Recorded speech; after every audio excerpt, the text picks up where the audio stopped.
Kia ora! Welcome to my channel from Kari to Kiwi. How are you all? Quora का मतलब पता है क्या होता है? क्योरा का मतलब है माओरी लैंग्वेज में hello. So hello to everyone. आज का टाइटल देख के वीडियो का आपको पता लग ही गया होगा कि आज की वीडियो कितनी इम्पोर्टेंट होने वाली है, स्पेशली उन लोगों के लिए जो लोग न्यूज़ीलैंड आ रहे हैं बहुत जल्दी या फिर आना चाहते हैं। बेसिकली आज मैं बात करने वाली हूँ ऐसी चीज़ों के बारे में जो न्यूज़ीलैंड में लाना बिल्कुल मना है, ठीक है? कुछ चीज़ें ऐसी हैं जो यहाँ पे बिल्कुल अलाउड नहीं है क्योंकि यहाँ के बायोसिक्योरिटी रूल्स बहुत ज़्यादा स्ट्रिक्ट हैं। बेसिकली न्यूज़ीलैंड यार सारी कंट्रीज़ से एक तो काफ़ी दूर है, ठीक है? और यहाँ के जो नेचर है बेसिकली यहाँ के प्लांट्स हैं, जो ट्रीज़ हैं, वो बहुत सारे बैक्टीरिया, वायरसेस के लिए इम्यून नहीं है। सो दे डोंट वांट कि ये इतनी ब्यूटीफुल कंट्री खराब हो, सो दैट्स व्हाई कुछ ऐसी रिस्ट्रिक्शंस हैं, कुछ आइटम्स रिस्ट्रिक्टेड हैं जो आप बिल्कुल भी नहीं ला सकते हो एंड कुछ चीज़ें ऐसी होती हैं जो आपको डिक्लेयर करनी पड़ती है। आपका लाइक एयरपोर्ट पे बैग स्कैन होगा, उससे ही पहले आपको एक फॉर्म दिया जाता है फ्लाइट में, अदरवाइज़ आपको वो ऑनलाइन फिल करना पड़ता है एंड आपके पास जो-जो सामान होता है वो आपको डिक्लेयर करना पड़ता है, ठीक है? अभी देखते हैं कि क्या-क्या चीज़ें बैन है न्यूज़ीलैंड में मीन्स लाना जो बिल्कुल भी अलाउड नहीं है। मैं आपको ऐसी 10 चीज़ें बताऊँगी, जिसमें सबसे फर्स्ट है आपके फ्रेश फ्रूट्स एंड वेजिटेबल्स। गलती से भी मत लेकर आना। रिसेंटली अभी एक लेडी को जस्ट एक एप्पल की वजह से $400 का फाइन हुआ था। $400 इज़ अप्रॉक्सिमेटली आपका 20 से 21,000 रुपए, ठीक है? तो इंडियन रुपीज़ में बेसिकली। तो आप ये सोच लो सिर्फ़ एक एप्पल की वजह से 21,000 देने पड़े थे उसको फाइन में, तो ये गलतियाँ बिल्कुल भी मत करना, ठीक है? आपके फ्रेश फ्रूट्स एंड वेजिटेबल्स आप अपनी कंट्री से तो लेकर आओगे ही नहीं, ठीक? इवन आपको अगर कुछ फ्लाइट में मिल रहा है, तो आपको वो भी या तो उसी टाइम खा के ख़त्म करना है, अगर आपसे नहीं हुआ है so you can throw it, लेकिन आप कंट्री में एंटर नहीं कर सकते उसको लेकर। तो बिल्कुल भी एयरपोर्ट तक उसको अपने साथ मत टँगाना, बिन में डाल दो, कुछ भी कर दो लेकिन अपने साथ मत लेकर आना, ठीक? सेकंड थिंग इज़ आपका मीट, पोल्ट्री, आपका सी फूड।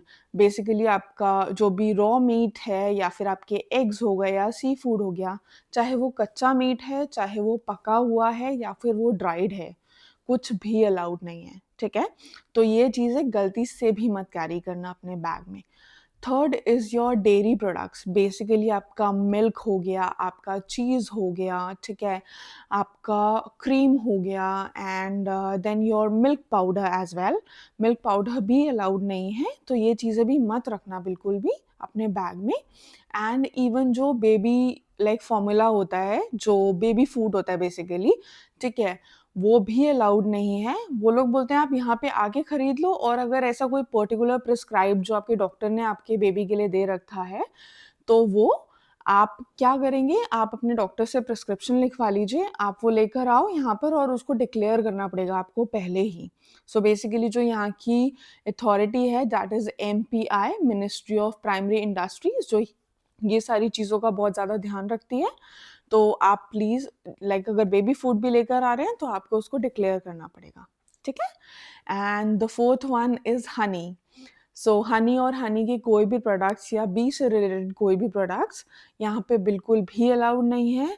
न्यूज़ीलैंड खुद ही बहुत बड़ा प्रोड्यूसर है हनी का एंड यहाँ का हनी एक्चुअली बहुत अच्छा है एंड बहुत कॉमन जो है यहाँ पे that is Manuka honey and Manuka Honey is like really good. ये बिल्कुल भी अलाउ नहीं करेंगे कि आप हनी से रिलेटेड कोई भी प्रोडक्ट्स लेके आएँ। ये इस चीज़ के लिए हनी के लिए तो स्पेशली बहुत ज़्यादा स्ट्रिक्ट है, okay? And the fifth is कोई भी प्लांट्स और कोई भी सीड्स आप वो भी नहीं ला सकते हैं अपने साथ में, it's not allowed, okay? Sixth one is your would and would say बने हुए प्रोडक्ट्स। इवन इफ आपने देखा होगा तो जो थोड़े बूढ़े लोग होते हैं वो अपनी स्टिक यूज़ करते हैं चलने के लिए, इवन वो स्टिक भी अलाउड नहीं है, ठीक है? कोई भी would based product it's not allowed, okay? And the seventh one is your medicines. चाहे वो हर्बल मेडिसिन्स हैं, आयुर्वेदिक मेडिसिन्स हैं, आपकी प्रिस्क्राइब्ड मेडिसिन्स हैं, ठीक है? पहली बात तो अलाउड नहीं है, लेकिन आपके लिए अगर वो इम्पोर्टेंट है इतनी ज़्यादा मेडिसिन, आपको उसकी ज़रूरत है, तो अगेन आपको उसको डिक्लेयर करना पड़ेगा एंड तभी आप लेकर आ सकते हो एंड उसकी भी लिमिट है। सो बहुत ज़्यादा मेडिसिन्स भी नहीं कैरी कर सकते हैं, लाइक फ्यू मंथ्स तक की आप मेडिसिन्स कैरी कर सकते हो एंड लेकिन याद रखना आपको डिक्लेयर करना पड़ेगा उसको भी, okay? And the next one is, let me also check, बहुत ज़्यादा इन्फॉर्मेशन है, मुझे भी देखनी पड़ रही है, ठीक है? Yeah. So next one is the eighth one, which is your live insects और animal products, जिसमें आता है बेसिकली आपके feathers हो गए, ठीक है, या corals हो गए या shells हो गए। तो feathers एज इन बहुत सारे लोग जैसे मोर पंख कैरी करते हैं और ये सब, ये बिल्कुल भी नहीं अलाउड है, ठीक है? तो ये डिक्लेयर करने की तो ज़रूरत ही नहीं है इन सब चीज़ों में, ये तो बिल्कुल ही बैंड है, तो लेकर ही मत आना। नाइन्थ वन, जिसकी वजह से हमारे क्रिकेट टीम को भी फाइन हुआ था, दैट इज़ आपके जूतों में मिट्टी बिल्कुल भी नहीं होनी चाहिए, ठीक है? ये बहुत बड़ा क्लॉज़ है भाई, यहाँ पे मतलब इतना इम्पोर्टेंट चीज़ है जूतों की मिट्टी तो स्पेशली, क्योंकि वही मिट्टी के थ्रू लाइक कोई भी बैक्टीरिया, इंसेक्ट्स और ये सब आएँगे कंट्री के अंदर, सो दे डोंट वांट दैट, ठीक है? तो इसी वजह से जो आपके शूज़ हैं, उसमें बिल्कुल भी मिट्टी नहीं होनी चाहिए, जो आपने पहने हुए हैं उनमें भी और अगर जो आपने बैग में रखा हुआ है, वो भी, ठीक है? और बहुत सारे लोग जैसे हाइकिंग वगैरह के लिए जाते हैं या कैंपिंग वगैरह करते हैं, तो उनके टेंट्स होते हैं, ठीक? उसमें भी बहुत बार मिट्टी लगी होती है, तो जस्ट मेक श्योर आप अच्छे से सारी चीज़ें वॉश कर लो, अपने शूज़ को भी अच्छे से सैनिटाइज़ कर लो, तब अपने बैग में रखना एंड इवन जो आपने पहने हुए हैं, वो भी थोड़ा ध्यान से, क्योंकि जब आप यहाँ पर एंटर करोगे कंट्री में, so with in the airport एक नीचे प्रॉपर एक सैनिटाइजेशन की मशीन होगी जिसमें आपको अपने शूज़ रब करने पड़ेंगे, उसमें प्रॉपर लाइक सैनिटाइज़र भी होगा। जब आपके पूरे शूज़ अच्छे से सैनिटाइज़ हो जाएँगे, आप उस पे जूतों को घिस लोगे ढंग से, तभी आप आगे बढ़ सकते हो, ठीक है? तो आपके एयरपोर्ट पे भी शूज़ क्लीन कराए जाएँगे इनफैक्ट। और ये तो सबके लिए है, इट्स नॉट लाइक कि आपके जूते गंदे हैं, वो कोई भी एंटर हो रहा है, ये प्रोसेस है जो लोगों को फॉलो करना ही करना पड़ेगा। And the 10th one is, कोई भी वेपन आपके पास हो या फिर कोई आप फायरवर्क्स लाइक आपके पटाखे जो हैं, वो है अगर आपके पास में, इवन टॉयज़ जो वेपन्स की तरह लगते हों, ठीक है? आपके बच्चों के टॉयज़ भी, वो भी नहीं अलाउड है। सो अगर ये सारी चीज़ें या कोई वेपन है आपके पास में तो यू हैव टू डिक्लेयर, ठीक है?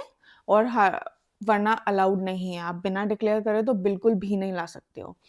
आई होप ये 10 चीज़ें आप अपने दिमाग में रखोगे, अपने बैग्स पैक करने से पहले एंड होपफुली ये वीडियो आपके लिए यूज़फुल हो, या जब आप पैक करेंगे तो प्लीज़ एक बार वीडियो चला लेना या अपने दिमाग में रख लेना या पेन डाउन कर लेना सारी चीज़ें, ओके?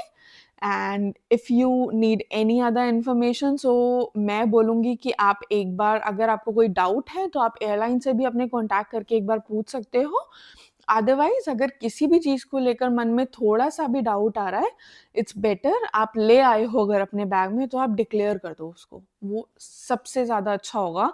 एटलीस्ट आपके पास चांसेस होंगे कि आप बच जाओगे, आपने कम से कम बता दिया है खुद से, ठीक है? अगर आपने नहीं बताया और आप पकड़े गए, 100% you are going to give the fine then, ठीक? So see you in the next video, okay? तब तक के लिए please do like, share and subscribe my channel from Curry to Kiwi. याद रखना, please show some love, okay? Bye bye.